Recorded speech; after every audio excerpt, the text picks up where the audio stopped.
আমাদেরকে যদি সকাল থেকে জানাই দিত তাহলে একটু ভালো হতো। আমাদের তো পরিবর্তন আনতে হবে, আমাদের মানুষের মধ্যে তো সব চেঞ্জ আসতে হবে।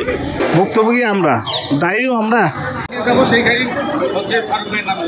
একটু তো ভোগান্তির শিকার হতলাম, খারাপ লাগছে, কিন্তু আবার টাইমেরও ব্যাপারটা চিন্তা করলাম যে হ্যাঁ আমাদেরকে যদি সকাল থেকে জানাই দিত তাহলে একটু ভালো হতো। আমাদেরকে বলা হলো যে না আপনারা আসুন, কোনো সমস্যা হবে না, আমরা আপনাদেরকে সার্ভিস দিব, ট্রেন চালু আছে।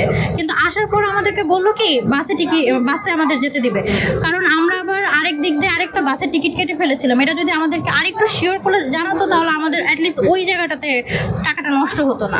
গতকাল রাতে থেকে না হলো 5-6 বার তাদেরকে কাস্টমার কেয়ারে ফোন দিচ্ছি, তারা বলে কি আমরা জানাচ্ছি। আমার মানে আমি সকাল 9টা পর্যন্ত তাদেরকে নক দিয়ে বললাম যে আপনাদের আপডেট কি। লাস্ট আপডেট বললো কি আপনারা এক কাজ করেন, আপনারা চলে আসুন স্টেশনে, এখান থেকে আমরা আপনাদেরকে সার্ভিস দিব। যে কথাটা তারা আমাদেরকে আগে বলে নেই। তা ওনাদের এই মানে দুই মন আসার কথার জন্য আমাদের আরেক জায়গায় টিকিটের ওখানে আমাদের গচ্ছা গেল। তো অবশ্যই ভোগান্তি। আমি এখন কি করে যাব আমার বাচ্চা নিয়ে? এই ভোগান্তির জন্য তো তারা দায়ী। আমি 300 টাকা খরচ করে স্টেশনে আসলাম। আমি এখন বলছি আমার তাহলে টাকা ব্যাক দেন, ফুল টাকা। তো বলছে না আমরা ফুল টাকা দিতে পারবো না, দুপুর 1টার পরে দিতে পারবো।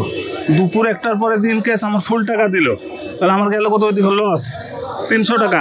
আমি আবার যদি টিকিট কাটি, এখন ধরেন বাসে কাটলাম, কারণ বাচ্চা নিয়ে যদি আমি রাত্রে 3টার সময় যাই, যদি বাচ্চার কিছু হয় তাহলে দায়ীকে উনি কি আমাকে খরচ দিবে, খরচ বহন করবে? তা তো করবে না। আমার ভোগান্তি গেল।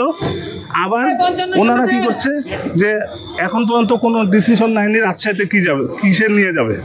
তাহলে এটার জন্য দায়ী কি আমরা? ভুক্তভোগী আমরা, দায়ীও আমরা।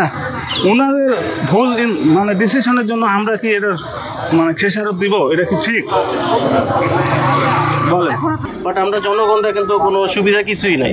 আমরা যে ট্রেনে যেতাম সে ট্রেনে যাবো আসবো, এতটুকুই। তার জন্য যদি ওনারা পুরো সিস্টেম বন্ধ করে দাবি আদায় করতে হয়, এটা তো ঠিক হলো না। আমাদের তো পরিবর্তন আনতে হবে, আমাদের মানুষের মধ্যে তো সব চেঞ্জ আসতে হবে। কারণ বইয়ের বিষয়েও তো দাবি আদায় করে, কারণ তাই বলে কি আমরা কি এরকম আপনার সবাই জিম্মি করে দাবি আদায় করবো? এটা তো হচ্ছে না।